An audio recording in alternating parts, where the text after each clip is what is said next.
Insurance Chapter 3 Whole Life and Term 100 Insurance. This chapter introduces the concept of permanent life insurance, and explores two types of permanent life insurance, whole life, and term 100, T100. 3.1 Concept of permanent insurance. Permanent life insurance provides coverage over the entire lifetime of the life insured. It does not expire, as long as the required premiums are paid, and it does not need to be renewed. 3.1.1 How permanent insurance differs from term insurance. One of the drawbacks of term insurance is that coverage ends at the end of the term, unless the policy can be renewed.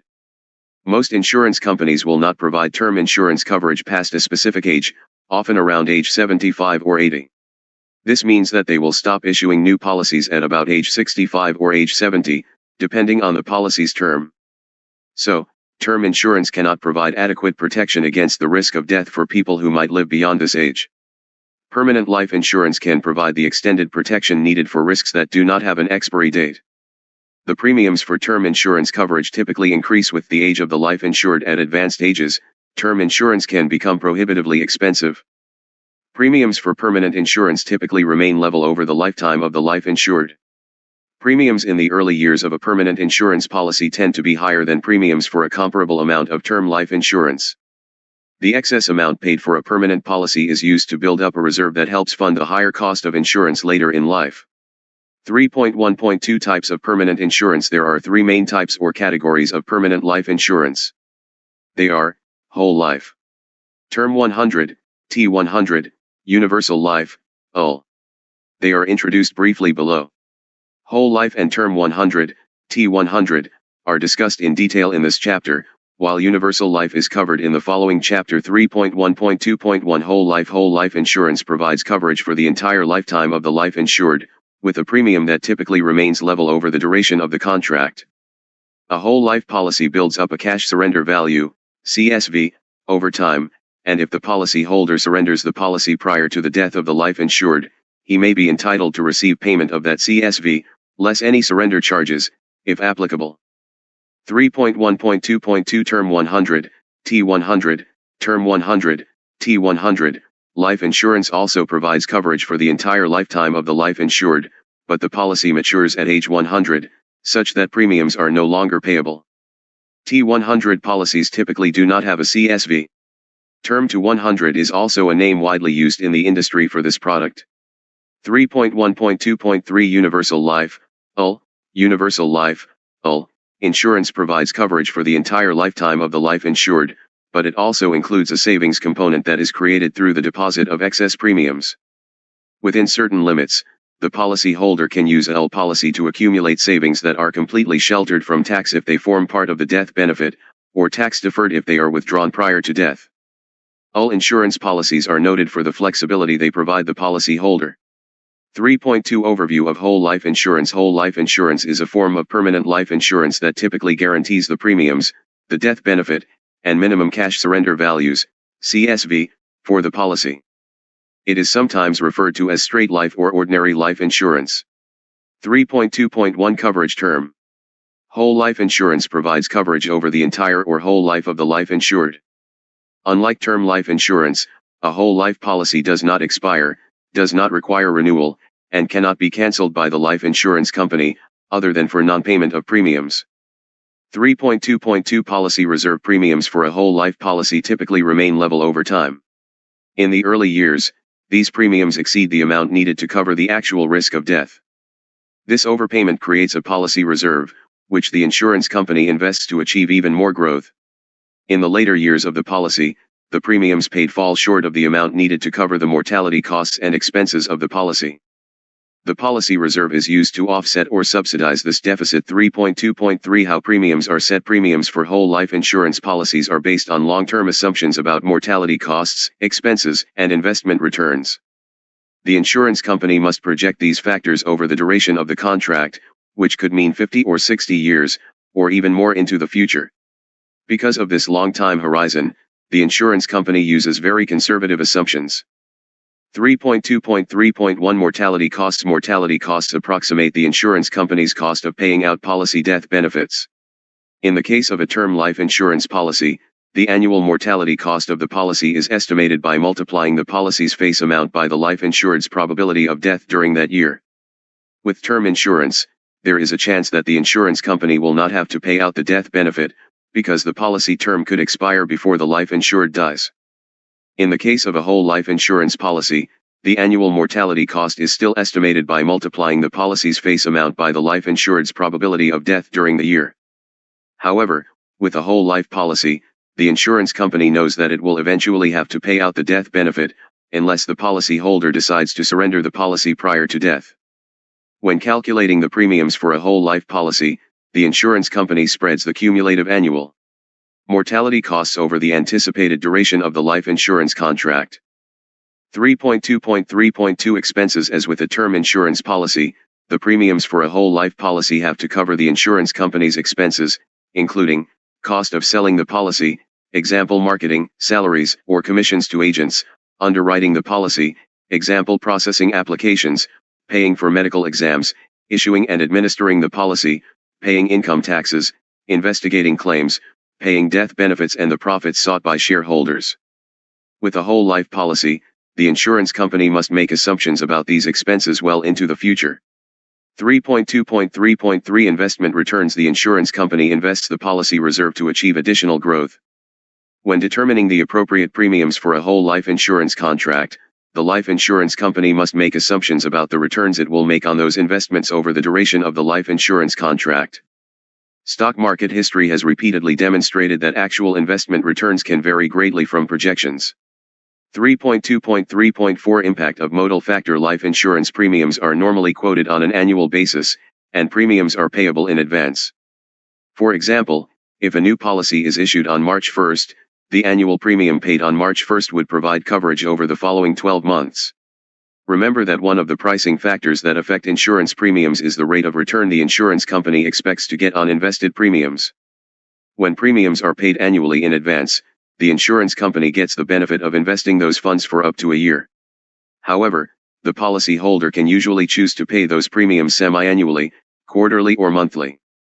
The insurance company calculates the periodic premium payment by applying a modal factor that reflects the insurance company's loss of investment income, compared to the income it could have earned on an annual premium. When the policyholder opts for monthly, quarterly, or semi-annual payments on a term or whole life policy, the total amount paid over the year, called the annualized premium, will always be higher than the quoted annual premium. Example, Victor bought a whole life policy with an annual premium of $956, but he wants to pay the premiums monthly. If the modal factor is 0.088, his monthly premiums will be $84.13. Calculated as $956 times 0.088. Over the course of 1 year, he will pay a total of $1,009.56. In premiums, calculated as $84.13 times 12. This annualized premium is 6% higher than the quoted annual premium. 3.2.4 Premium options. Depending on the whole life insurance contract, the policyholder may have several options for paying the premiums, such as ongoing premiums, single premium, limited payment. 3.2.4.1 Ongoing premiums. The traditional option involves paying a fixed premium for the duration of the contract, i.e., until the life insured dies or the policyholder surrenders the policy. This is sometimes referred to as a lifetime pay policy. Example, Helena is 40 years old, a non-smoker, and in excellent health. She just obtained a $500,000 whole life policy on her own life. Her premiums will be $11,065 annually, and they are guaranteed to never increase. 3.2.4.2 Single premium. At the other extreme, it may be possible for the policyholder to pay a single lump sum premium for life insurance coverage that will last for the entire lifetime of the life insured. An insurance policy is said to be paid up if no more premiums are needed to keep the policy in force for the life of the life insured, so by definition a single premium policy is also a paid-up policy. 3.2.4.3 Limited payment. Limited payment whole life insurance is somewhere between these two extremes, with premiums payable for a specific period of time, example for 10 or 20 years, or to a specific age, example to age 65 or age 100, after which the policy is deemed to be a paid-up policy. Limited payment policies are discussed in more detail later in this chapter. 3.2.5 Death benefit options. Depending on the insurance company, the policyholder may also have some choice as to how the death benefit is determined. The policyholder has a choice between guaranteed whole life and adjustable whole life. 3.2.5.1 Guaranteed Whole Life. A guaranteed whole life insurance policy offers a death benefit and premiums that are guaranteed not to change over time, regardless of the insurance company's experience with mortality costs, expenses, and investment returns. By offering these guarantees, the insurance company is taking on all of the risk stemming from its assumptions about these pricing factors. This risk can be significant over the long time horizon of a permanent insurance policy. 3.2.5.2 Adjustable Whole Life. In contrast, an adjustable whole life insurance policy offers a death benefit and premiums that the insurance company may adjust periodically to reflect its actual experience. Usually the insurance company will guarantee the death benefit and premiums for a certain period of time initially, such as 5 years. At the end of that period, the insurance company will compare its actual experience to its projections, and also update its assumptions about mortality rates, investment returns, and expenses. As a result of this review, it may increase, decrease, or maintain the premiums and the death benefit. This exposes the policyholder to more risk than a guaranteed whole life policy. As a result, the premiums on an adjustable whole life policy will be lower than the premiums on a comparable guaranteed whole life policy. Example 1, Ranjit purchased an adjustable whole life policy 10 years ago, with an annual premium of $6,500 guaranteed for 10 years. As a result of its 10-year review, the insurance company determined that men who had purchased the same policy as Ranjit are actually living longer than expected, so the company has had to pay out fewer death benefits than expected. The insurance company reduced Ranjit's premiums to $6,415 annually, guaranteed for the next 10 years. Example 2, Helmuth purchased an adjustable whole life policy 5 years ago, with an annual premium of $11,600 guaranteed for 5 years. As a result of its 5-year review, his insurance company noted that market interest rates had dropped, and that as a result they have earned less income on their policy reserves than expected. The insurance company increased Helmuth's premiums to $12,100, guaranteed for the next 5 years. While adjustable whole life policies are no longer common in Canada, they were along the evolutionary path that ultimately led to the development of universal life insurance. 3.3 Non-participating versus participating whole life policies. Whole life insurance policies are classified as either non-participating or participating, depending on how the insurance company handles any surpluses that result from the policies in that category. 3.3.1 How shortfalls or surpluses occur. Insurance companies base whole life insurance premiums on assumptions for mortality costs, expenses, and investment returns. They typically are very conservative in their assumptions to reduce their risk exposure, and this can result in surplus revenues. For example, surpluses would occur if fewer people died than expected, i.e., actual mortality rates were lower than projected, investment returns were higher than expected, administrative expenses were lower than expected. The insurance company retains some of the surplus to boost policy reserves, in case they experience a shortfall in revenue in the future. In fact, regulators specify the level of policy reserves that an insurance company must maintain to fund future liabilities. 3.3.2 Non-participating policies. When non-participating, non-PAR, whole life insurance policies generate excess revenues, the insurance company will use some of this excess to keep their policy reserves at the levels required by the provincial insurance regulators. To the extent that the excess revenues are not needed for policy reserves, the insurance company keeps the surplus as profit. This profit will be added to the insurance company's retained earnings, thereby increasing the company's shareholders' equity, and/or paid as a taxable corporate dividend to the shareholders of the insurance company. If the insurance company is not conservative enough in its assumptions for its non-participating policies and it realizes a revenue shortfall, the company alone bears the burden of that shortfall. The policy and the policyholder are not affected. 3.3.3 Participating policies. When participating, PAR, whole life insurance policies generate excess revenues, the insurance company will still use some of this excess to keep their policy reserves at the levels required by the provincial insurance regulators. However, to the extent that the excess revenues are not needed for policy reserves, the insurance company may distribute some or the entire surplus as policy dividends to the participating policy holders. While they are called dividends, policy dividends should not be confused with the regular dividends that a corporation might pay to its shareholders because they are taxed differently. If the insurance company is not conservative enough in its assumptions for its participating policies and it realizes a revenue shortfall, the company still bears the burden of that shortfall alone. Participating policyholders do not assume any risk for shortfalls, they will not be asked to pay additional premiums and their death benefits will not be reduced. In summary, participating policy holders have the potential to share in revenue surpluses while non-participating policy holders do not. For this reason, the premiums for participating policies are typically higher than the premiums for comparable non-participating policies. 3.3.3.1 Identifying the difference. Most participating whole life insurance products include the word participating in the product name. Also, participating policy contracts will clearly specify how and when policy dividends will be paid, and will include a caveat that policy dividends are not guaranteed and are only paid at the discretion of the insurance company's board of directors.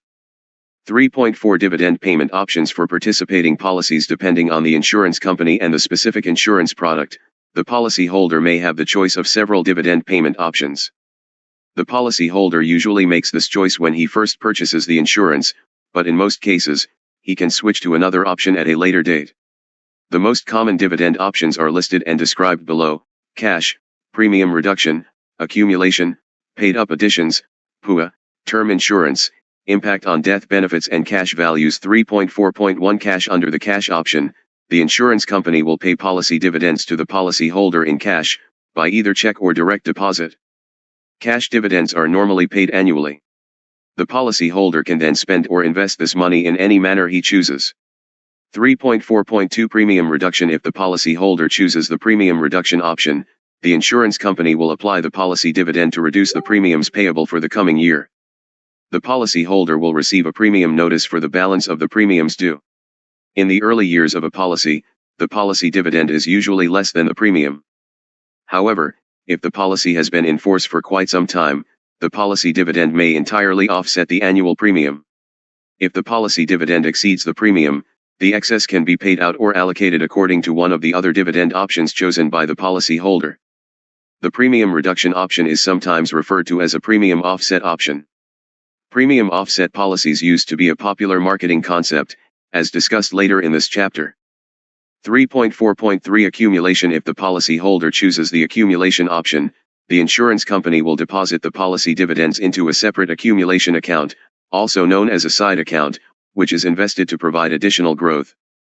While the policy dividends may or may not be taxable, income earned as a result of the investment of these dividends will be taxable to the policyholder. The policyholder can withdraw the policy dividends and accumulated investment income at any time. 3.4.3.1 Investment options. Funds in the accumulation account normally earn interest income. Some insurance companies also provide the option of investing the policy dividends in their segregated funds. The number of segregated fund units that can be purchased will depend on the amount of the policy dividend and the fund's unit value at the time of purchase. 3.4.3.2 Upon death. While the policyholder can withdraw funds from the accumulation account at any time, he is not required to do so. Any funds left in the accumulation account on the death of the life insured are typically paid to the beneficiary of the policy. 3.4.4 Paid-up additions, PUA. Under the paid-up additions, PUA, option, the annual policy dividend is used as a single premium to buy additional whole life coverage that is paid up. This additional insurance takes the same form as the base policy, and will have its own death benefit and cash surrender value, CSV. The policyholder can usually surrender a PUA separately from the main policy, and receive its CSV without affecting the main policy.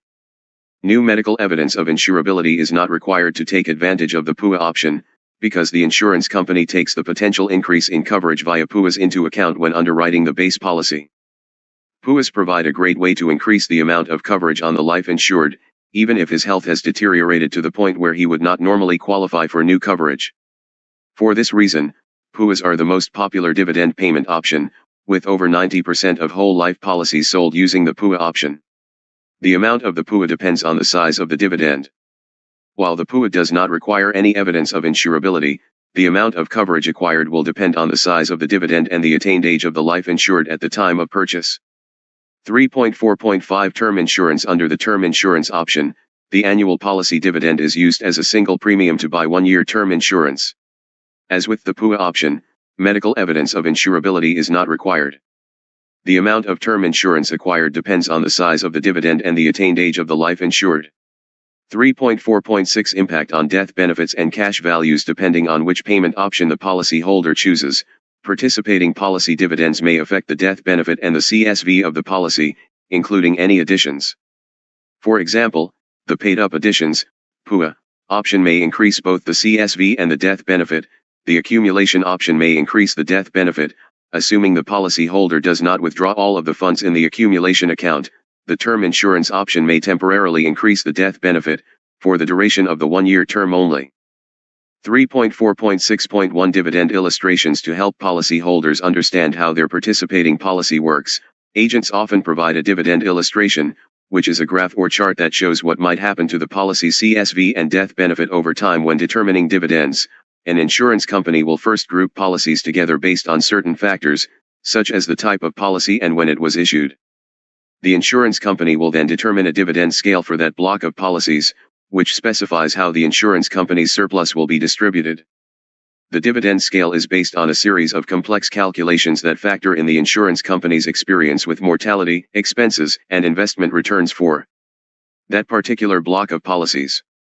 A dividend illustration assumes that the insurance company's dividend scale will remain the same for the duration of the contract. Because these factors cannot be guaranteed, the dividend scale can and often does change over time. In fact, many dividend illustrations now provide projections based on 2 or more dividend scale scenarios. Agents should ensure that policyholders understand that the results shown in the dividend illustration are not actual projections, and that they do not represent guaranteed results. 3.5 Non-forfeiture benefits. When a policyholder cancels a term life insurance policy or when the term expires, the policyholder is left with nothing of value.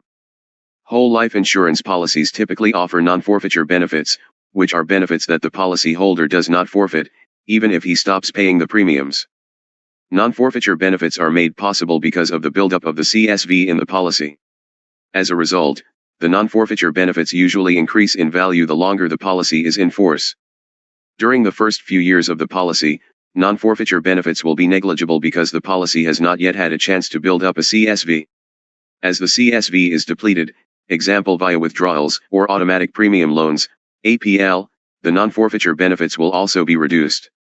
Depending on the insurance company and the contract, the policyholder may be able to take advantage of one or more of the non-forfeiture benefits described below.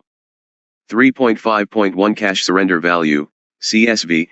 If a policyholder cancels his life insurance coverage, he is said to have surrendered the policy. The cash surrender value, CSV, of a life insurance policy is the amount that the insurance company will pay to the policyholder if the policyholder surrenders the contract. A portion of the CSV will be taxable when received by the policyholder, as discussed in a later chapter. In the early years of a whole life insurance policy, the premiums exceed the insurance company's actual costs for the policy, and some or the entire surplus is used to help create a policy reserve. The CSV represents the fair or equitable portion of the policy reserve and any paid-up additions, PUA, that the insurance company will return to the policyholder if he surrenders the policy. A whole life insurance policy will typically specify what the guaranteed CSV will be at the end of each policy year. If it is a participating policy with a PUA option, the illustration may also show an additional non-guaranteed CSV amount that could potentially result from the policy's dividends. 3.5.1.1 Surrender charges. It costs an insurance company a significant amount of money to issue an insurance policy, including underwriting and administrative costs and agent commissions.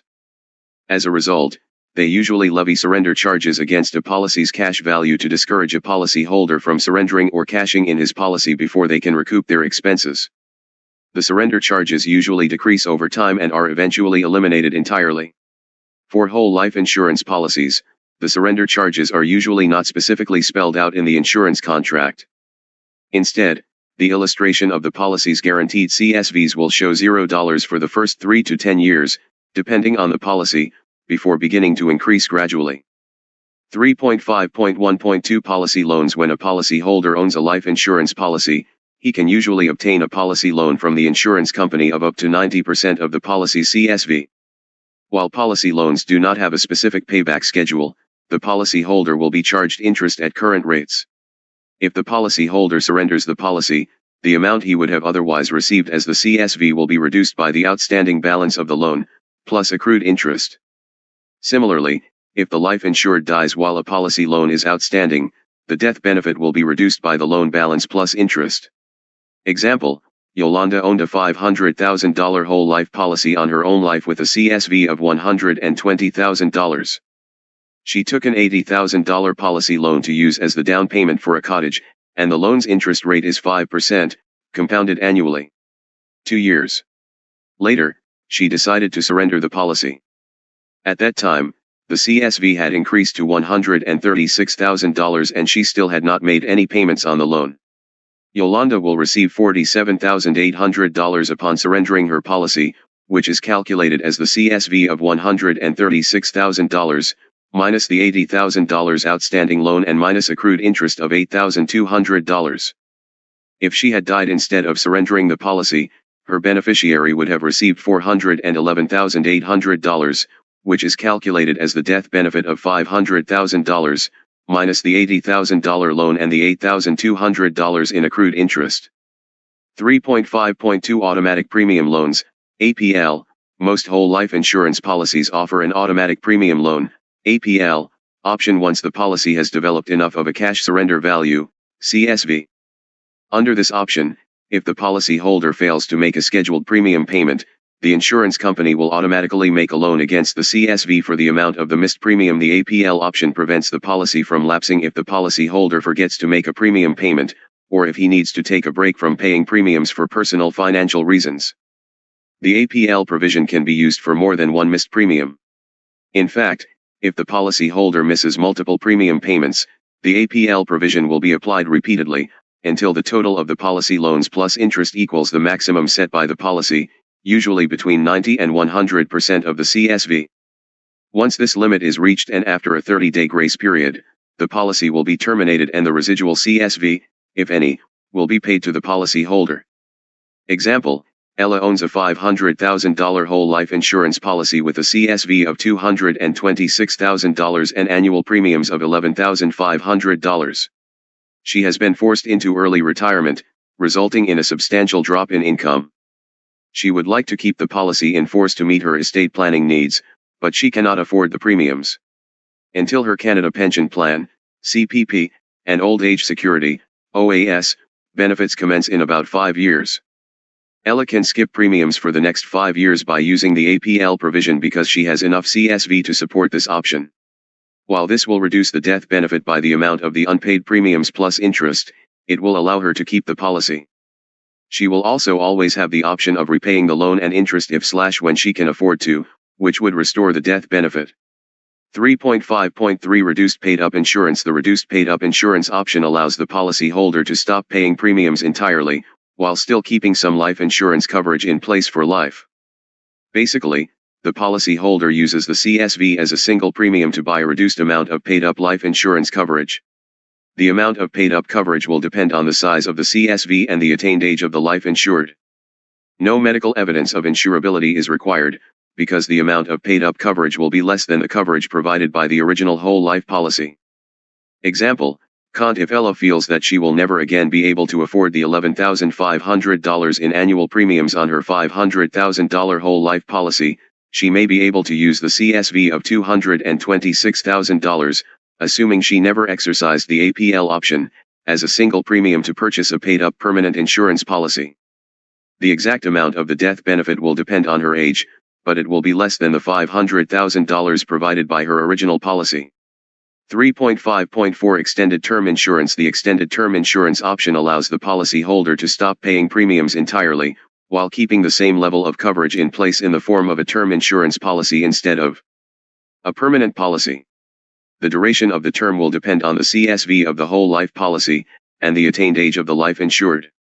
Example: if Ella feels that she will never again be able to afford the $11,500 in annual premiums on her $500,000 whole life policy, but she wants to keep coverage for the full $500,000 in place as long as possible, she may be able to use the CSV of $226,000, assuming she never exercised the APL option, as a single premium to buy $500,000 of term insurance.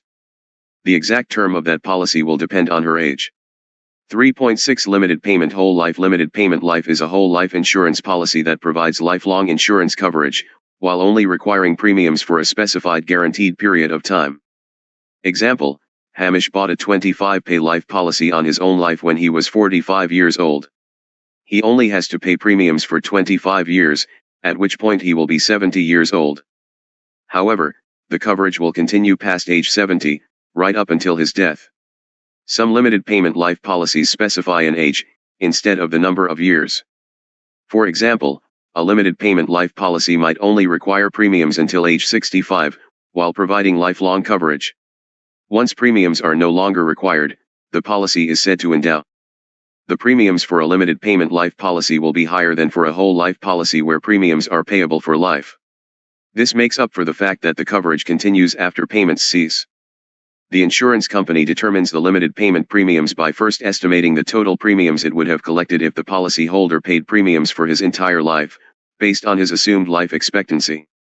It then determines the premiums it would have to collect over the limited payment period to provide the insurance company with the same financial result.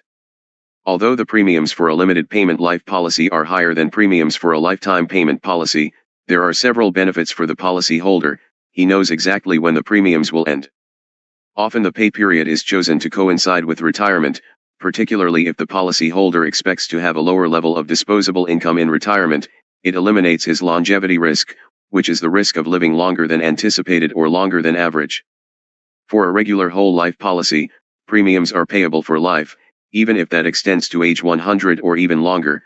The insurance company applies the time value of money principle, which reduces the cost to the client over the long term because the insurer has the use of his money earlier than a normal lifetime payment policy. 3.7 Premium offset policies. Earlier in this chapter, it is stated that participating whole life policies typically offer several policy dividend payment options, and 2 of these have the potential to eventually cover premiums entirely.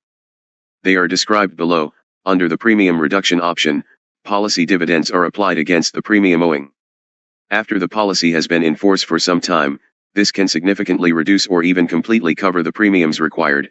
Under the paid-up additions (PUA) option, the annual policy dividend is used as a single premium to purchase an additional amount of paid-up insurance. These PUAs have their own cash surrender values, CSV, which increase over time. Once the policy has been in force for some time, the policy holder can use the CSVs of those PUAs, together with the annual policy dividends, to completely cover the premiums required. These 2 premium offset options are both valid and viable ways of reducing or eliminating premium payments. However, history has shown that agents need to exercise caution when marketing policies with these provisions to prospective clients because policy dividends are not guaranteed. 3.7.1 Illustrations and disclosure. In the 1970s and early 1980s, insurance companies packaged and marketed participating whole life policies with aggressive policy dividend illustrations, promoting them as quick pay or vanishing premium policies. The illustrations were based on dividend scales that reflected the high interest rates that could be earned at the time. As a result, the illustrations often showed the premiums vanishing in as little as 10 years. However, interest rates began to drop in the late 1980s and into the 1990s, and insurance companies dropped their dividend scales in response. Even a drop in the dividend scale by 1% significantly reduces policy dividends, and the decreases during the late 1980s and 1990s were much more dramatic. Policy holders who had expected their premiums to vanish or be fully offset in 8 or 10 years found out they would have to pay premiums for 20 or even 30 years. The illustrations used to sell these policies were not meant to be guarantees of performance. However, the way these policies were marketed made many policy holders believe that the results were guaranteed. And even when policy holders agreed that the illustrations were not guarantees, they maintained that they were never warned about how dramatically even a small change in interest rates would affect the dividend scale and ultimately how long they would have to pay premiums. For this reason, agents must be very cautious when providing policy illustrations to their clients. Agents must clearly disclose that the illustrations are based on the current dividend scale, that the dividend scale could change and that as a result the projections are not guaranteed. Furthermore, agents should emphasize that even small changes in the dividend scale could result in markedly different results than those shown in the illustration.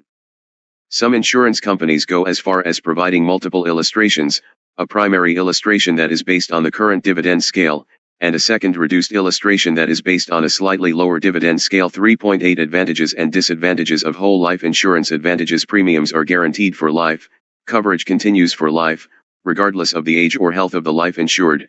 Participating whole life policies may result in policy dividends, which the policy holder can receive in cash, choose to accumulate in an investment account, i.e., side account, or use to buy paid-up additions, PUA, or one-year term insurance, A whole life policy builds up a cash surrender value, CSV, over time, which the policy holder may receive if he cancels or surrenders the policy.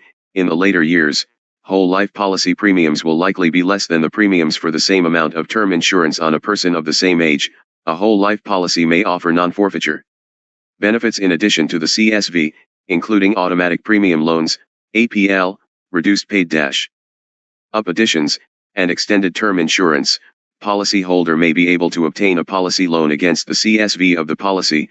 Compared to more traditional guaranteed investments, the dividend payment rate on participating policies has historically had a lower standard deviation, i.e., lower volatility in the returns. Disadvantages: high initial cost. In the early years of the policy, the premiums for whole life insurance will be higher than those for the same amount of term insurance, which may make it cost prohibitive for people with limited cash flow. Policyholder has little or no choice over how the policy reserve is invested. For participating whole life policies, policy dividends are not guaranteed. Even a small change in the dividend scale can significantly alter the long-term performance results. There is a theory that suggests buying term insurance and investing the difference may result in a better financial outcome, provided the policyholder is disciplined to invest the difference. The way the policy reserve is invested/managed is not entirely transparent to the public. 3.9 Comparing term and whole life insurance. Term life insurance coverage provides insurance coverage for a specified period or term. Coverage is usually not available past a certain age, example 75 or 80. The term can be selected to meet a need of specific duration. Premiums generally increase with the age of the life insured. While the life insured is relatively young, the premiums are generally lower than premiums for the same amount of whole life coverage. As the life insured ages, the premiums eventually become higher than premiums for the same amount of whole life coverage, and may eventually become cost prohibitive. Renewability. Depending on the contract, the policy may be non-renewable, or the life insured may have to provide medical evidence of insurability for renewal. However, some term policies are convertible, which allows the policy holder to convert the policy to whole life insurance without providing new medical evidence of insurability. Cash surrender value, CSV, policy does not build up a cash value, so policy has no value upon expiry or termination. Investment policy will not provide dividends. Policy holder cannot borrow from the policy. Benefits policy does not provide non-forfeiture benefits. Death benefit cannot be increased without providing medical proof of insurability and without payment of additional premiums. Whole life insurance coverage provides insurance coverage for life. Coverage is available for life, regardless of age. Term cannot be customized to a specific duration, but can be surrendered at any time. Premiums generally remain constant regardless of the age of the life insured. While the life insured is relatively young, premiums are generally higher than premiums for the same amount of term life coverage. As the life insured ages, the premiums remain level. Eventually they will be lower than premiums for the same amount of term coverage. Renewability policy never requires renewal and will remain in force even if the health of the life insured declines. Cash surrender value, CSV, policy never expires, and it builds up a cash surrender value, CSV, over time. Policyholder can receive CSV if he terminates or surrenders the policy. Investment. A participating whole life policy may provide policy dividends, although they are not guaranteed. Policyholder may be able to take out a policy loan against the CSV. Benefits policy may provide non-forfeiture benefits, which generally increase in value the longer the policy is in force. Death benefit can be increased, without providing proof of insurability and without paying additional premiums, by using a paid-up additions, PUA, option or by leaving policy dividends in the accumulation account. 3.10 Using whole life insurance. As a general rule, whole life insurance is more suitable than term insurance for addressing risks of unknown or long duration. Some of the issues that need to be considered when determining if whole life insurance is appropriate include how long the coverage is needed, how much the policyholder can afford to pay in premiums, his income stability, his willingness to pay premiums for life, his need for increasing coverage, and his investment objectives. This section provides some examples of when whole life insurance might be appropriate. 3.10.1 Taxes upon death. Probably one of the strongest arguments for whole life insurance revolves around managing the income taxes that come due upon death. This is particularly true for people who own cottages, i.e., cabins, business shares, or other investment assets that they want to leave intact to their children, and that are expected to appreciate significantly prior to death. Example: Henry is 50 years old and he is in great health. He is widowed with one son, Jack, who is currently 14 years old. Henry and Jack enjoy the time they spend together at the cottage, and Henry would like Jack to receive title to the property when he dies. Based on his family history, Henry believes he will live until at least age 90. Henry expects the value of the cottage to triple by the time he dies, and he is worried that there will not be enough money in his estate to pay the income tax on the taxable capital gain that will result from the deemed disposition of the cottage when he dies. He estimates that this tax liability could be $200,000 or even higher, depending on the real estate market. Henry would like to use life insurance to make sure that this risk is covered. However, he will not be able to get term insurance coverage that lasts until age 90 or beyond. A whole life policy would give him the protection he is looking for. If he changes his mind about leaving the cottage to Jack and he instead decides to sell the cottage before he dies, he can always keep the policy for other estate needs or surrender the policy and use the cash surrender value, CSV, as he chooses. 3.10.2 Future insurability. One of the benefits of whole life insurance is that it can provide lifetime protection at a guaranteed fixed price. Furthermore, if the insurance is acquired when the life insured is relatively young and before any health problems occur, it can be quite affordable. Example, Eric is already 45, and he had not even considered life insurance until his recent marriage and the birth of his son, Oliver, last year. Eric's sedentary lifestyle has resulted in him being overweight, with high blood pressure and the onset of type 2 diabetes. He was dismayed to learn how much the life insurance would cost because of his health, and even more dismayed to learn how much cheaper it would have been had he bought it when he was young and healthy. This prompted him to purchase a whole life policy on Oliver's life, so he would always have insurance protection. When Oliver is an adult, Eric can transfer ownership of the policy to him, with the added benefit that Oliver will be able to take out a policy loan against the CSV if needed for his education or for the down payment on a home. 3.10.3 Increasing coverage. Participating whole life insurance can provide an easy way to increase insurance coverage without increasing premiums, even if the health of the life insured declines. Example, Tony is 33 years old with a young family, and he would like to obtain life insurance coverage for 10 times his salary. His salary is currently $60,000, but he expects it to increase dramatically over the coming years. He would like his new insurance coverage to keep pace with the increases in his salary, preferably without increasing his premiums. While Tony is currently in good health and would have no trouble obtaining life insurance, he knows that his father and his uncle both started experiencing significant health issues at about age 40. Tony is worried that if his health follows family history, he might be unable to buy additional coverage at an affordable cost in the future.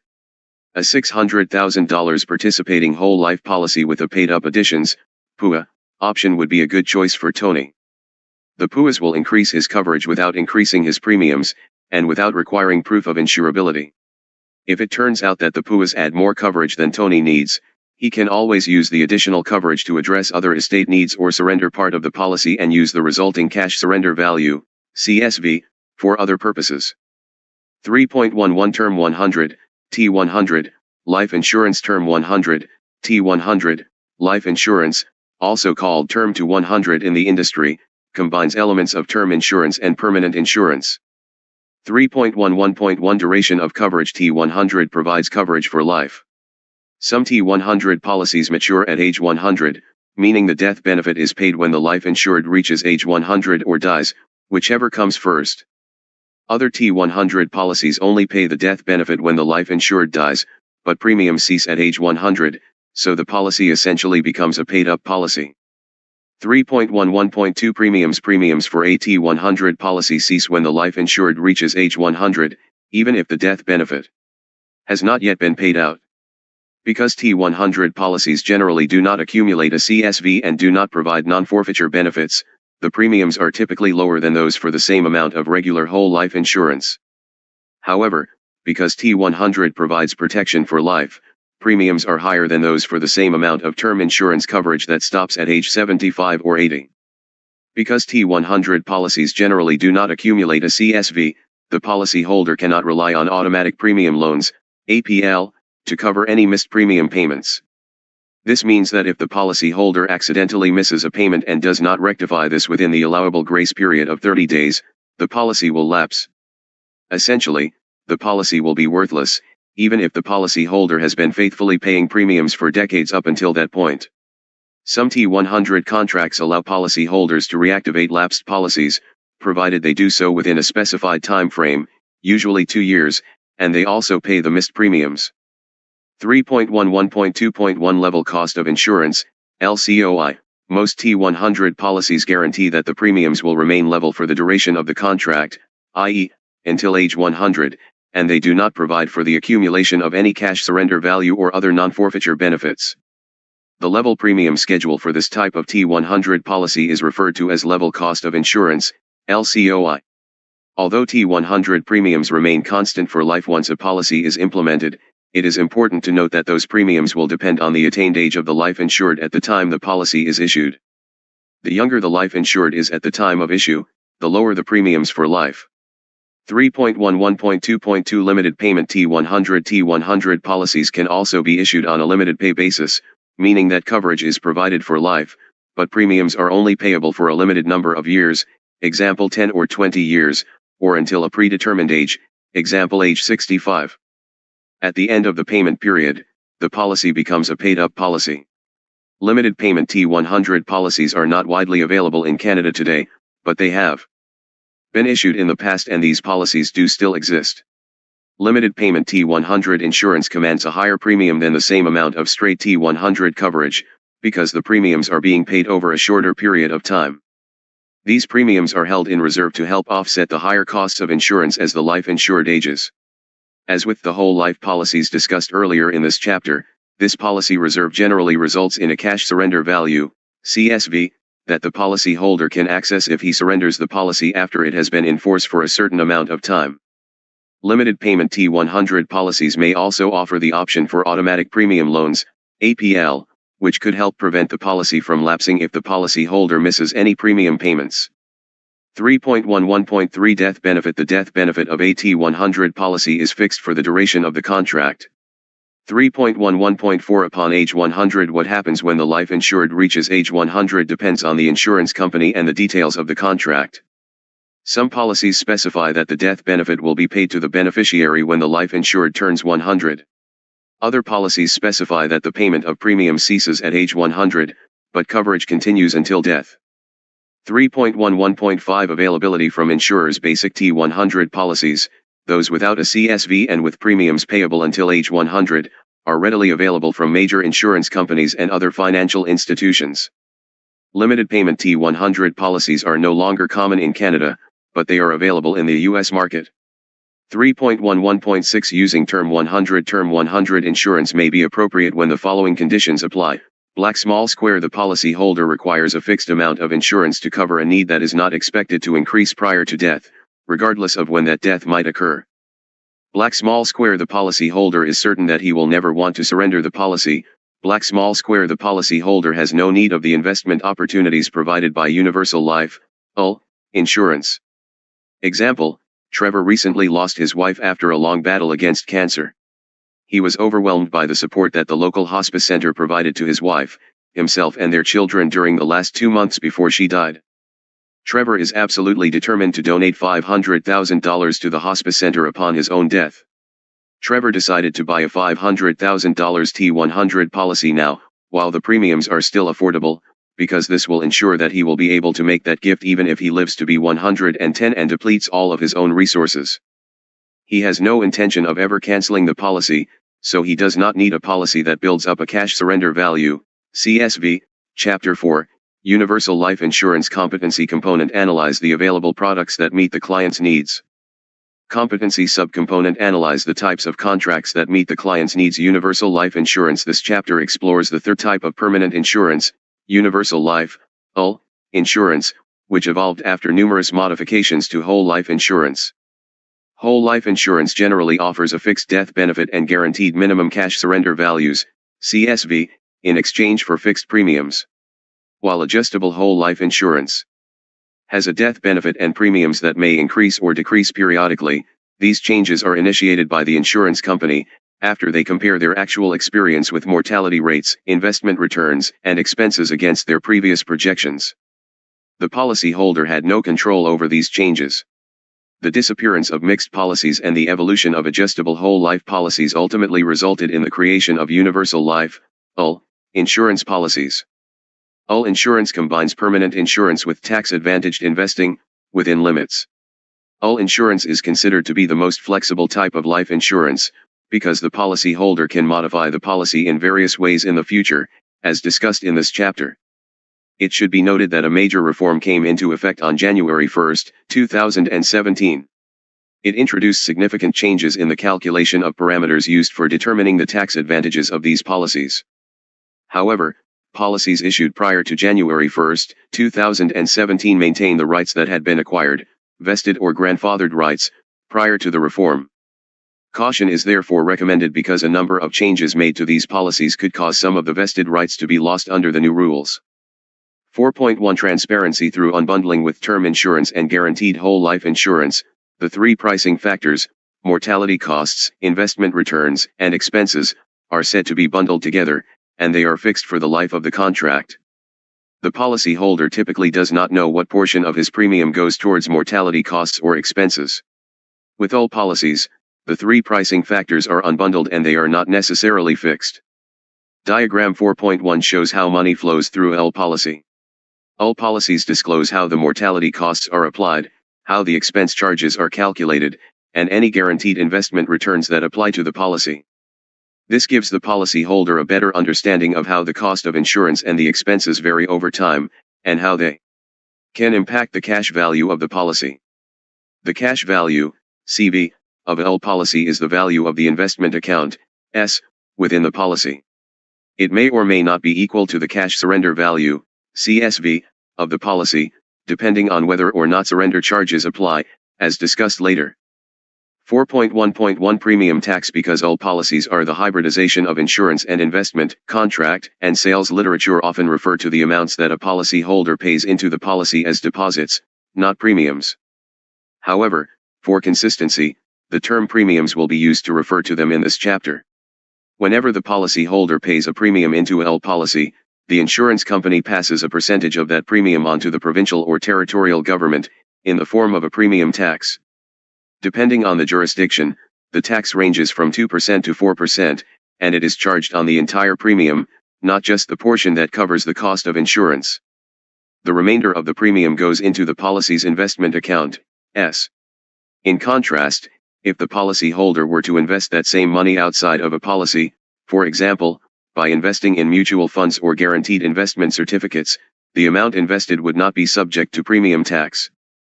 4.1.2 Mortality charges. As with term and whole life insurance policies, the mortality costs for a UL policy reflect the insurance company's cost of paying out the death benefits.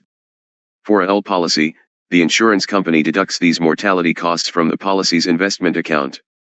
The policyholder has some choice in how these mortality costs are calculated, as discussed in the section pricing the insurance component.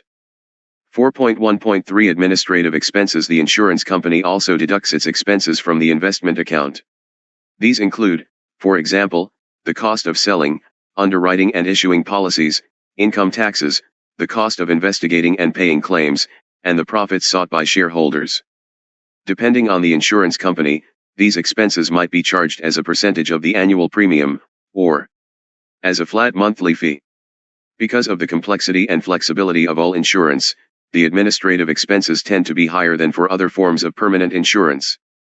4.1.4 Investment income. The policyholder of a UL policy has considerable flexibility in how investments are made within the policy, as discussed later in the section Investment choices. And because the policy discloses how the mortality costs and administrative expenses are calculated, the policyholder gets a clearer picture of how the investments held within the policy are performing, based on the changes in the policy's cash value.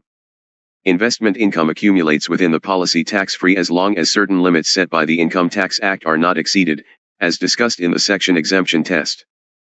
4.2 Flexibility for the policyholder. Universal life, UL, insurance is sometimes promoted as the only insurance you'll ever need because it can be highly customized, both at the time of issue and once coverage is already in place. The flexibility can be seen in the following: timing and amount of premiums, face amount, life/lives insured. 4.2.1 Timing and amount of premiums. Within limits, the policyholder can decide how much to pay in premiums, and when to pay them. The suggested minimum premiums should be enough to cover the premium tax and the insurance company's mortality costs and administrative expenses for that policy. The minimum premiums are designed to keep the policy in force until age 100, but they are not enough to build up the investment account within the policy. If the policy holder only pays the minimum amount, the policy is said to be a minimally funded UL policy. A significant number of the UL policies sold today are minimally funded. The policy holder can choose to pay an amount that is higher than the minimum premiums when the policy is first issued, to take advantage of the tax-sheltered growth that can happen in the UL policy and to build up the policy's cash value. The policy holder can increase the annual or monthly premiums in the future, but most policies place a maximum on the premiums, to ensure the policy maintains its tax-exempt status, discussed in the section exemption test. If the policy holder is always paying the maximum amount, the policy is said to be a maximum funded UL policy. The policy holder can also deposit lump sum premiums at any time, again subject to the minimum and maximum amounts specified in the policy. The policy holder can reduce or even stop the premiums for a period of time, as long as the investment account can support the insurance company's mortality and expense deductions.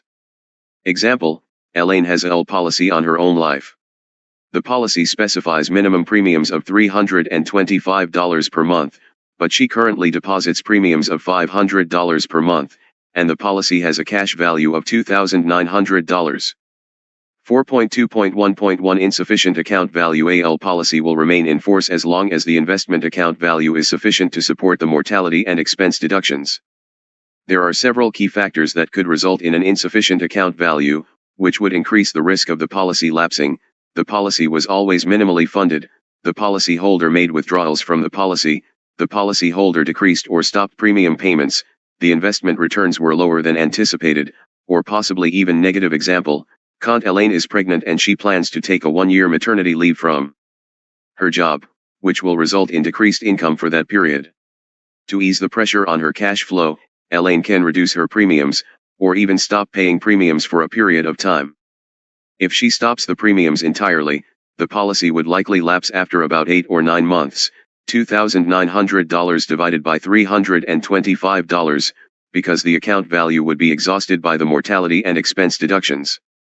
4.2.1.2 Modal factors for UL policies. For term insurance and whole life insurance policies, the modal factors almost always reflect an interest charge that the policy holder must pay to the insurance company in exchange for spreading the premium out over a series of payments.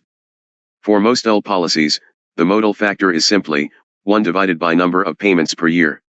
This means that the insurer does not apply the modal factor to this type of policy. Example, in the previous chapter, an example showed a term policy with a modal factor of 0.088, such that an annual premium of $956 became a monthly premium of $84.12. Calculated as $956 x 0.088. Over the course of 1 year, the total premiums would be $1,009.56. Calculated as $84.12 times 12, which is 6% higher than the quoted premium of $956. For the majority of universal life policies, modal factor for monthly payments is 0.0833, calculated as 1 divided by 12. Modal factor for semi-annual policy is 0.50, calculated as 1 divided by 2. In this case, the annual and annualized premiums are the same. 4.2.2 Face amount. The policy holder must select a face amount when first acquiring the UL policy, subject to any minimums or maximums imposed by the issuing insurance company. If the policy holder needs additional coverage in the future, he can add that additional coverage to the existing policy on an attained age basis. He does not have to take out a new policy. However, any increase in the face amount will require the insured person to provide evidence of insurability, i.e., meet certain standards set by the insurance company to prove that he does not pose a significant risk to that company, unless the policy includes a rider for a guaranteed insurability benefit. Riders and the concept of insurability are discussed in later chapters. Example, Richard and Maria, ages 38 and 42, already have 2 children, ages 15 and 17. Richard has a $500,000 UL policy on his own life. Maria is employed and earns a good salary, and they have no major debts. Richard bought a UL policy a few years ago to ensure that, if he died, Maria would have enough money to raise the children right through their post-secondary education. Much to their surprise, Richard and Maria have just learned that Maria is pregnant with twins. Richard decided to increase his UL coverage by $500,000. He was able to do so within his existing L policy, after providing proof of insurability. If their cash flow is limited while Maria is on maternity leave and there is sufficient cash value within the policy, Richard may be able to have this increased coverage without increasing his premiums for the time being, as discussed shortly. The policyholder can also decrease the amount of coverage. To minimize administrative expenses, insurance companies will usually restrict increases or decreases to a minimum amount, example increase of at least $25,000 or decrease of at least $10,000. Changing the face amount can impact how quickly the cash value of the policy grows, because the mortality costs are directly linked to the face amount. If the face amount increases, the insurance company will increase its mortality cost deductions from the policy's investment account. Unless the policyholder compensates by increasing premiums, this will leave a smaller amount for investment purposes and may even erode the policy's cash value. Conversely, if the face amount decreases, the insurance company will decrease its mortality cost deductions and, if the policyholder does not change his premiums, this means more money will be available for investment, which should result in a higher cash value. 4.2.3 Life/Lives Insured. 1 Universal Life (UL) policy can be used to insure multiple lives, either on a joint life basis, a single life basis or, depending on the insurance company, sometimes both. Example, Joe bought a UL policy that included $500,000 of joint last-to-die coverage on the lives of himself and his wife, Sherry, and another $1 million in individual coverage on his own life. The joint coverage is payable to the estate of the last-to-die, and is intended to be used to offset the tax liability that will be triggered upon the last of their deaths on certain estate assets they want to leave to their children. The individual coverage is payable to Sherry upon Joe's death, and is intended to help replace the family's lost income if Joe dies first. UL policies may allow the policyholder to add or even substitute a new life insured under the policy, as long as the new person can provide evidence of insurability. Example, Aunt Sherry is no longer able to care for their young children because she was paralyzed in an accident. Joe's sister, Deborah, has moved in with them and she has become an integral and essential part of the family. Joe decided to add Deborah as a new single life insured under his existing UL policy. Deborah had to provide proof of insurability before Joe could add her to the policy. 4.3 Pricing the insurance component.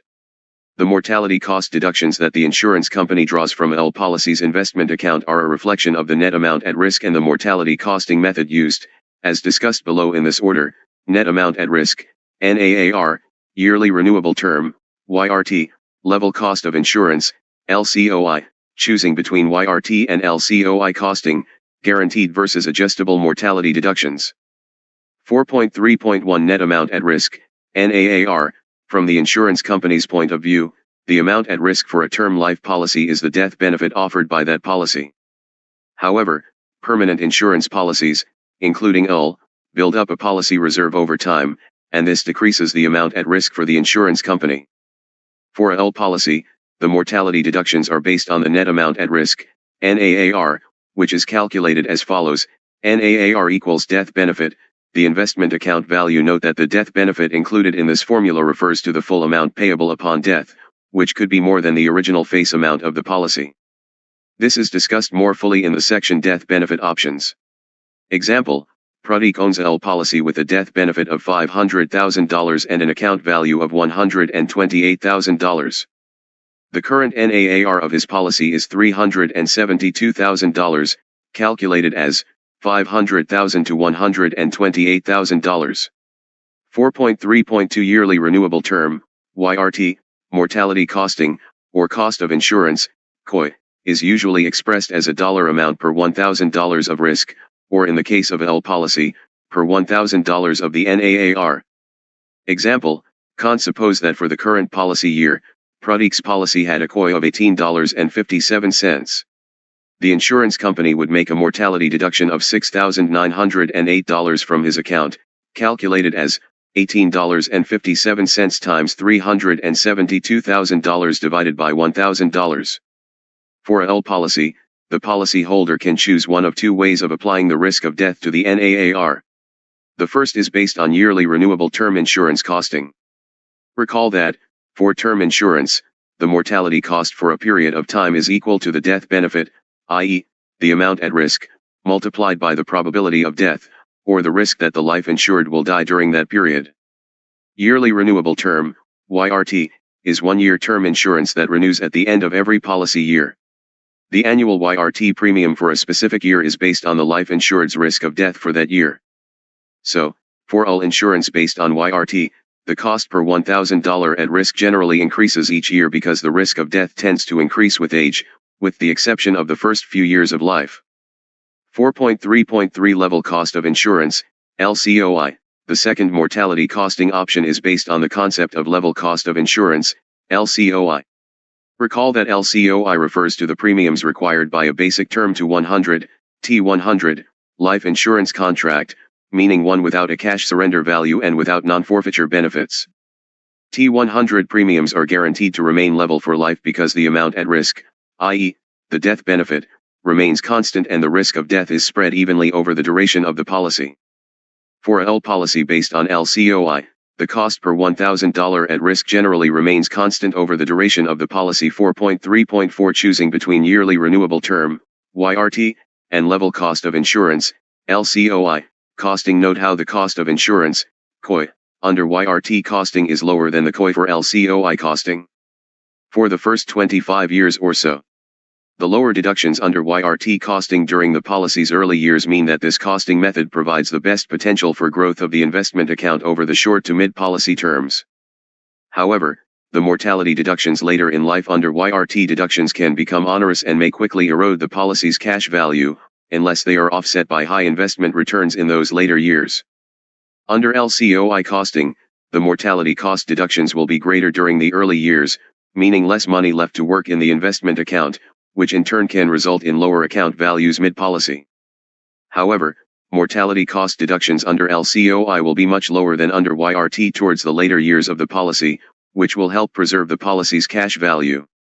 9. Based on a death benefit of $500,000 plus account value, for a 40-year-old female smoker in good health.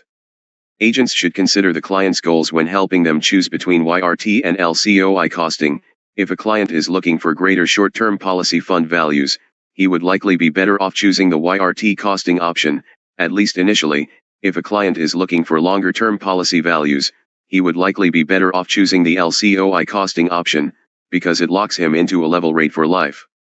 Some policies allow the policyholder to switch from YRT costing to LCOI costing after the policy is issued, but the LCOI rates will be based on the age of the life insured at the time of the switch. The policyholder generally is not permitted to switch from LCOI to YRT costing after the policy is issued. 4.3.5 Guaranteed versus adjustable mortality deductions. The discussion so far has assumed that the yearly renewable term, YRT, or level cost of insurance, LCOI, costing schedule is set when the universal life, UL, policy is issued, and that it is guaranteed for the life of the policy. While this may be true, it is not always the case. UL policyholders would probably prefer the certainty of knowing exactly how mortality deductions are going to be calculated in the future. This is particularly true for YRT costing, which already increases dramatically at older ages. However, the insurance companies would prefer to be able to adjust the COI schedules to reflect their actual experience with mortality, investment returns, and administrative expenses. Agents should understand policies to determine whether the costing schedules are guaranteed for life, or subject to adjustment, and they should advise clients accordingly. 4.3.5.1 Open-ended or restricted increases. Where UL policies are subject to mortality costing adjustments, there is a further distinction between open-ended and restricted increases. A policy that allows open-ended increases in mortality costs results in significant risk for the policyholder. Most adjustable policies place a restriction on increases, such as limiting increases to 25%, 50%, or 100% of the original schedule, or a specific dollar amount. 4.4 Death benefit options. Depending on the policy, a UL policyholder can choose from a variety of death benefit options, based on the beneficiary's needs and the policyholder's investment objectives. The most common options are discussed in this section, but insurance companies may offer other creative options. Remember that the death benefit affects the net amount at risk, NAAR, and thus the mortality deductions from the investment account, so the choice of death benefit option can affect the investment performance of the policy. 4.4.1 Level death benefit. The most straightforward option is the level death benefit. Depending on the policy, the amount the beneficiary will receive under this option will either remain constant at the original face amount, regardless of when the life insured dies, equal the policy's account value once it exceeds the original face amount. 4.4.1 Level Death Benefit. The most straightforward option is the level death benefit. Depending on the policy, the amount the beneficiary will receive under this option will either remain constant at the original face amount, regardless of when the life insured dies, equal the policy's account value once it exceeds the original face amount. Level death benefit option. If the policy holder deposits premiums that are greater than the minimum amount required, the policy's investment account will likely grow over time. Recall that the NAAR equals the death benefit minus the account value, so as the account value grows, the NAAR decreases. Because mortality deductions are based in part on the NAAR, this means that the mortality deductions will also decrease over time. These reduced mortality deductions allow the investment account to grow more quickly, which reduces the NAAR. The level death benefit option is the least expensive of the death benefit options, and it is most suitable for clients who do not have an increasing insurance need. 4.4.2 Level Death Benefit Plus Account Value. The level death benefit plus account value option is somewhat of a misnomer, because the death benefit actually equals the original face amount of insurance under the policy, which remains constant, plus the value of the investment account. In this case, the NAAR remains level over time, while the death benefit increases because the NAAR remains level over time. The mortality deductions will be greater than those for a comparable UL policy with a level death benefit, which means the investment account will grow more slowly. However, the beneficiary will receive the original amount of insurance, plus the full account value, as a tax-free death benefit.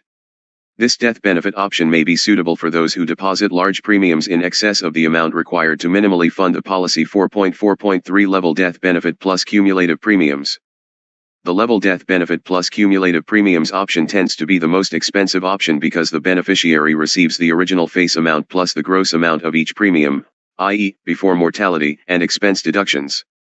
This essentially provides a full refund of premiums when the life insured dies.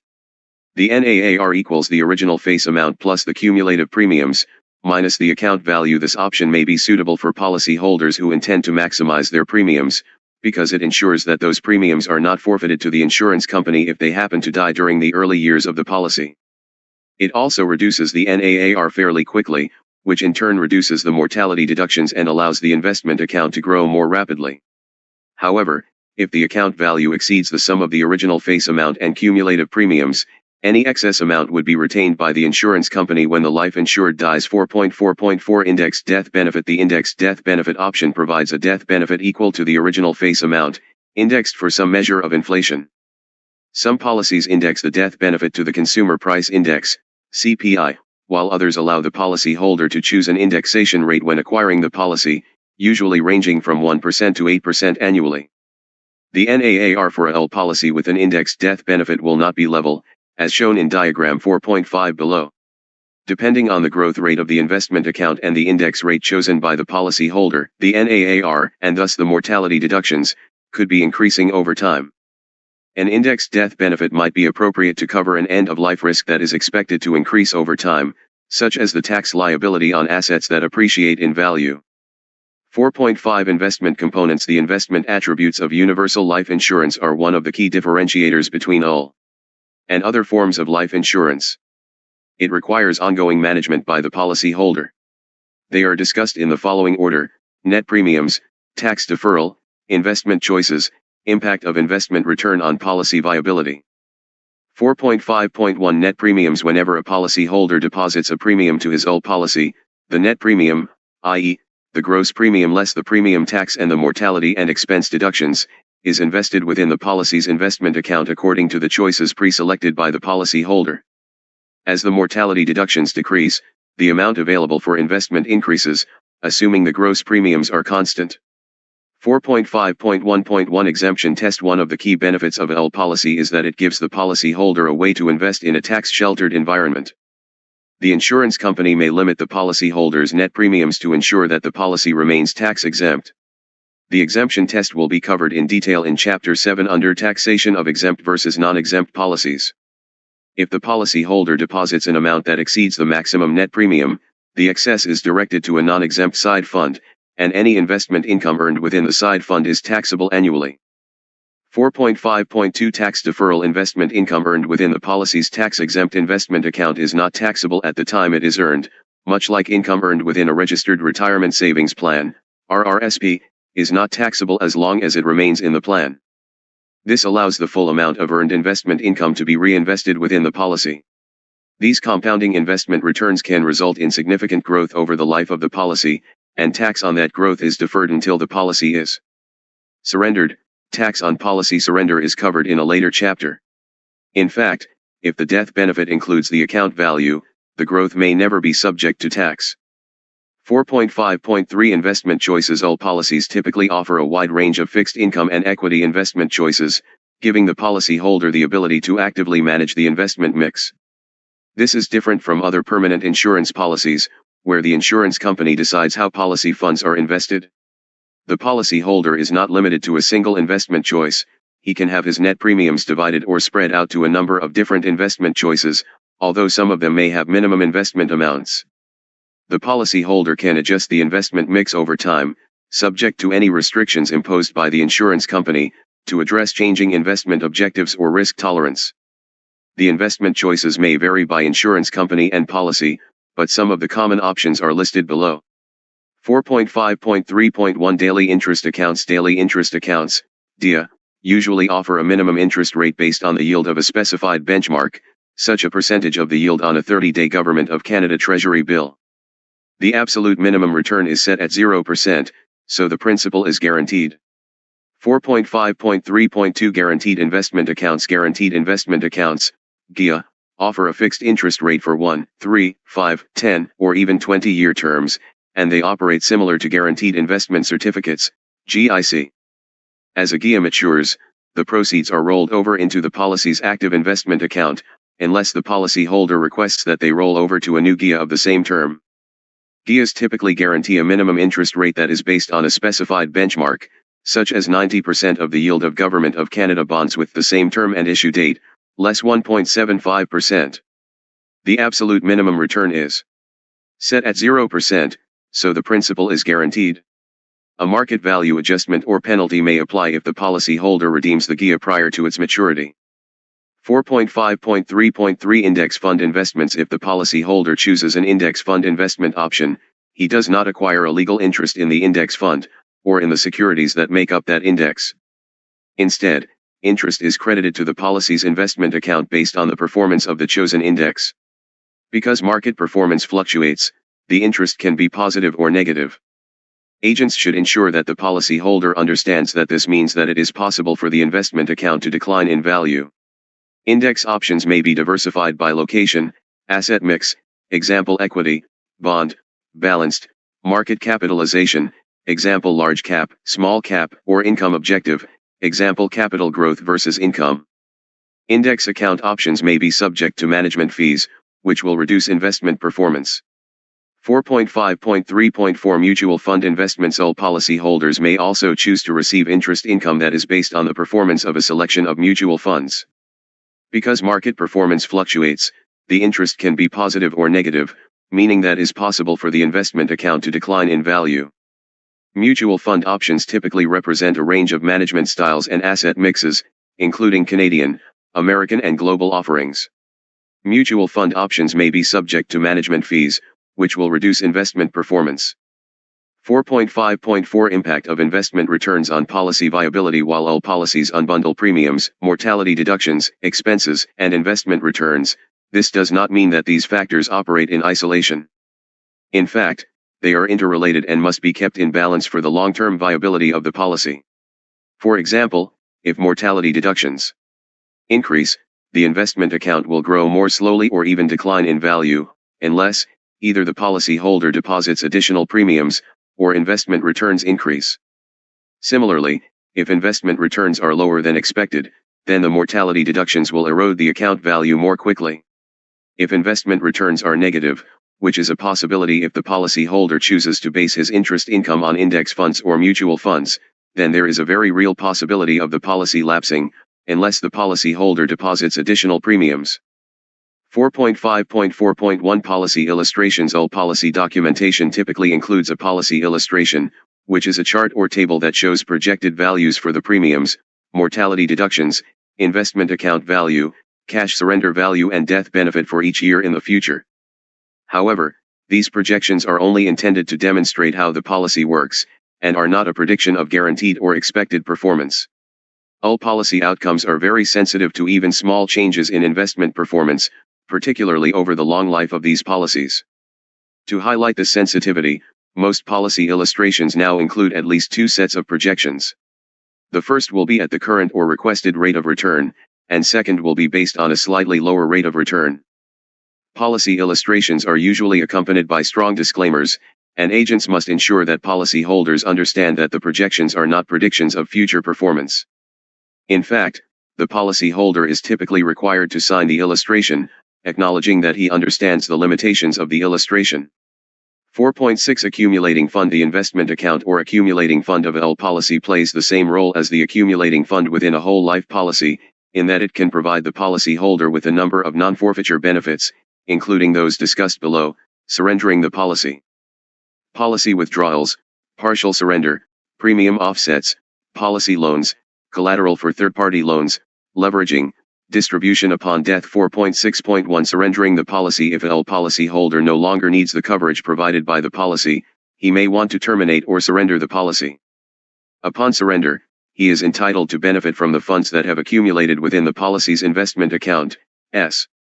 The amount he will receive is the cash surrender value, which is the cash value of the investment account, less any applicable surrender charges. Generally, surrender charges are normally charged if the policy is surrendered during the first 5 to 10 years of coverage. They are intended to both encourage policyholders to keep their policies for the long term and compensate the insurance company for the expenses associated with underwriting and issuing the policy. All policy surrender charges are usually calculated as a multiple or percentage of the annual mortality deduction that would apply under LCOI costing. That multiple or percentage gradually decreases over time until it is completely eliminated.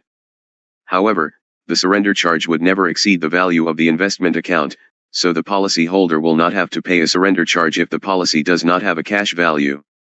Example: Fiona recently purchased a policy, and she wants to know what her options are for surrendering the policy in the next few years. The annual mortality deduction that would apply under LCOI costing is $500, and a surrender charge multiple applies for the first 10 years of the policy. The following table shows how the surrender charge would be applied. Based on the assumed policy cash values in most cases, surrendering a policy will result in a taxable policy gain. Taxation when surrendering or disposing of a life insurance policy is discussed in a later chapter. 4.6.2 Policy withdrawals, partial surrender. A policyholder can also withdraw funds from the policy. A withdrawal is considered to be a partial surrender, and it may result in taxable income to the policyholder, as discussed in a later chapter. The insurance company may impose a minimum withdrawal amount, and the maximum amount is the policy's cash surrender value. Surrender charges may also apply, depending on the contract and the timing of the withdrawal. The funds come from the policy's investment account, which is used to pay the policy's mortality and expense deductions. As a result, withdrawals will impede the growth of the investment account, and may affect the long-term viability of the policy. Example: Andrew has a policy with a level death benefit of $200,000 and a current cash value of $21,000. The policy is based on LCOI mortality costing, with mortality deductions of $3,800 per year. Andrew lost his job and he is running short of funds, so he is thinking about withdrawing $20,000 from his policy. While his contract allows the withdrawal, Andrew should know that it would reduce his death benefit to $180,000, and the cash value of the policy would decrease to only $1,000. This puts the policy in danger of lapsing because there won't be enough money in the account to cover the next mortality deduction of $3,800, unless Andrew can deposit additional premiums before the deduction comes due. 4.6.3 Premium offsets. Participating whole life policies provide the policyholder with the choice of using policy dividends to offset their premiums. Because of the way the investment account of a policy works, premiums are naturally offset by investment income and the policyholder's deposits to the investment account. Depending on the premiums deposited into the policy and the investment returns earned within the policy, the investment account can grow to such a size that it can be used to fund future mortality and expense deductions indefinitely.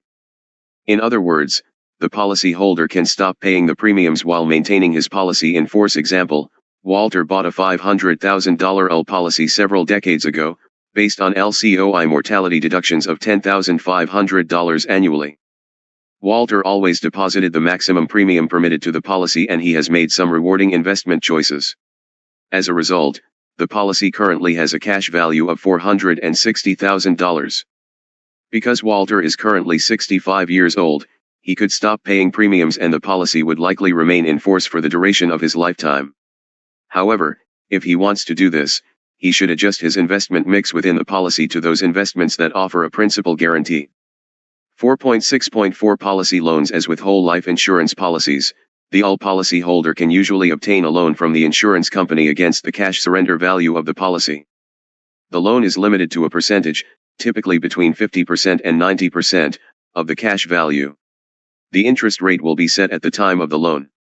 The policyholder is not required to pay back the loan, but the loan balance plus any accumulated interest will reduce the death benefit payable under the policy.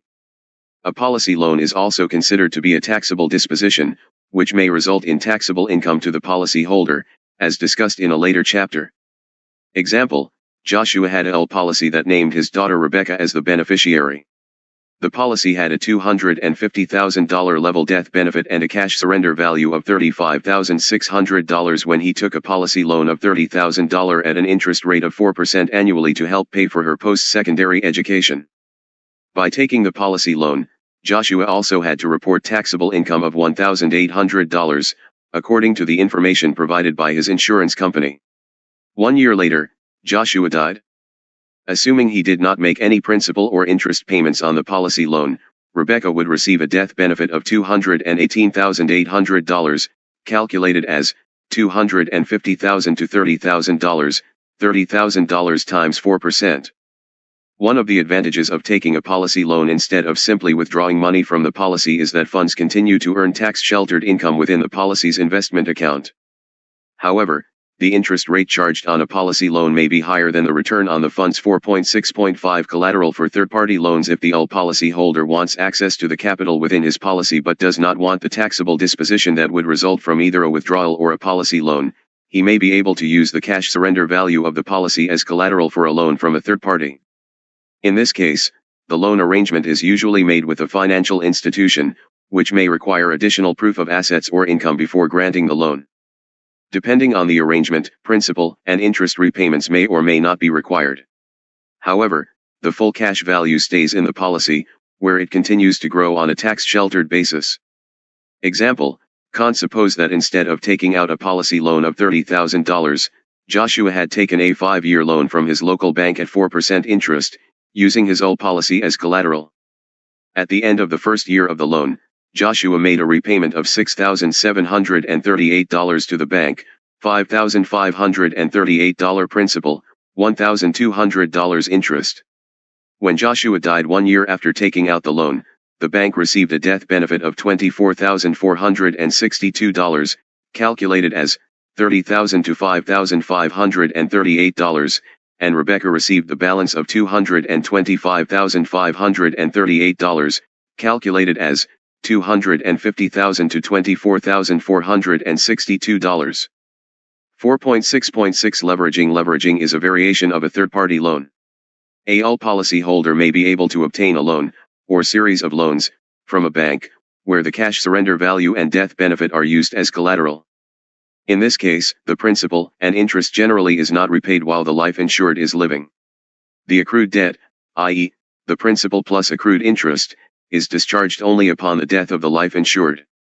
These loans are not taxable, so the policyholder can then use the full amount of the loan, or series of loans, to invest elsewhere, or to supplement his income.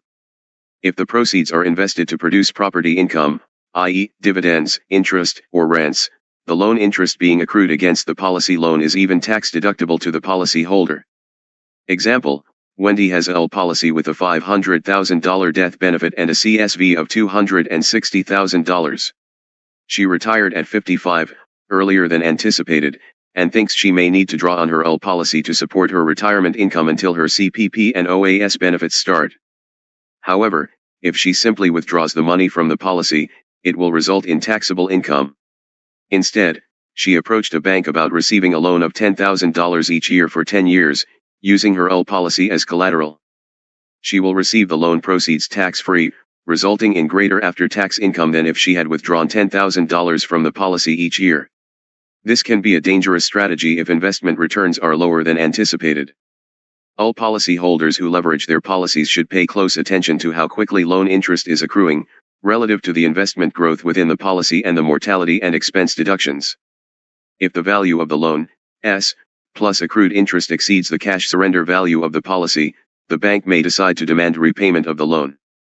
If the policyholder does not have any other funds to satisfy this debt, he could be forced to surrender the policy to pay off the loan, leaving him uninsured, and with a potential tax liability as well.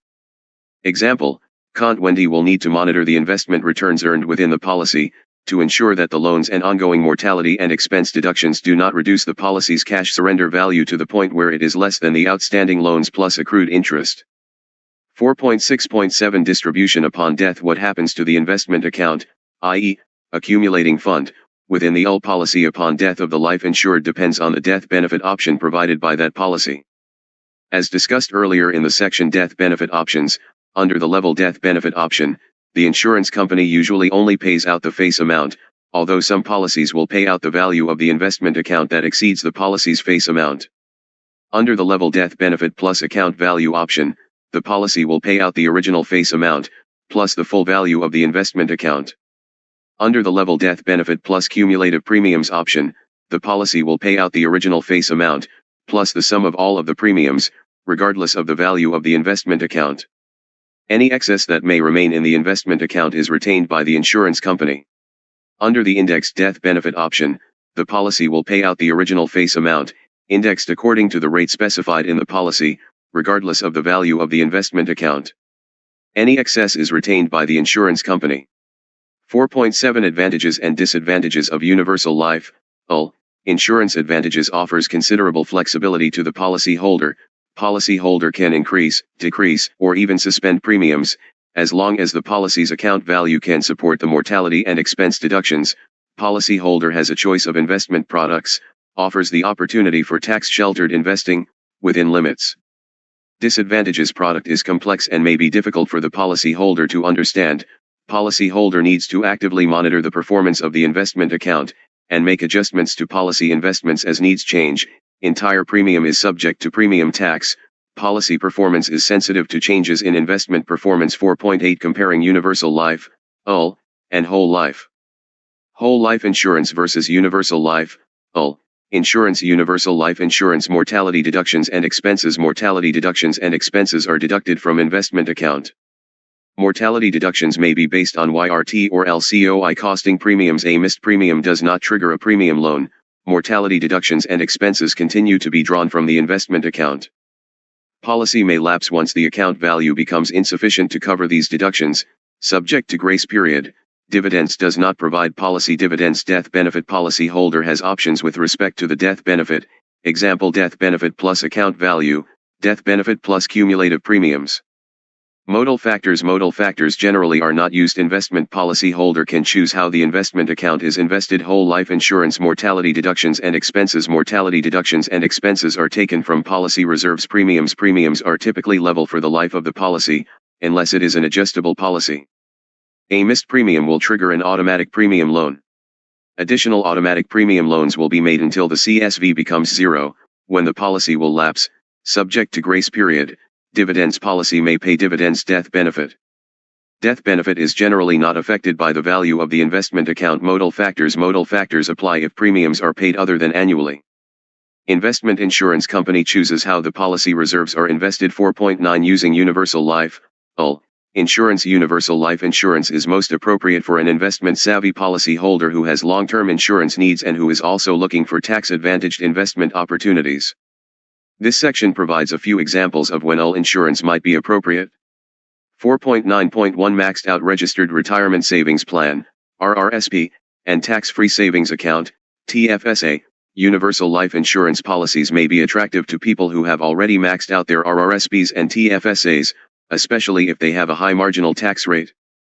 From a tax efficiency standpoint, repayment of non-deductible debts before using UL insurance policies for investment purposes is also recommended. Example: Alistair is 45 years old and a senior project manager at an engineering company. His company offers a defined benefit pension plan, which severely limits his personal RRSP contribution room. He has already maxed out his TFSAs, and he is looking for additional tax-advantaged ways to save for retirement. He also wants $500,000 of life insurance coverage to create a scholarship fund upon his death. Alistair may be interested in a universal life insurance policy. If he maximizes his premiums to the policy, the investment account will grow tax-free. If he chooses a policy that pays out the death benefit plus account value upon death, the entire amount will be paid out tax-free, leaving an even larger legacy. 4.9.2 Tax-free retirement income. Leveraging a policy can provide a tax-free source of retirement income. Example, Joan expects to be in the highest marginal tax rate during her retirement, so she is looking for sources of retirement income that will not be subject to tax. She has already maxed out her tax-free saving account, TFSA, and does not want to put more money into registered retirement savings plans, RRSP, because the withdrawals will be highly taxed due to her marginal tax rate. She can maximum fund a policy, which will provide tax-free investment growth. During retirement, she can obtain a series of loans, using the policy's cash value as collateral. Because she won't actually be withdrawing the funds, no income tax is triggered. Furthermore, the investment account remains intact, so it can continue to earn tax-free income.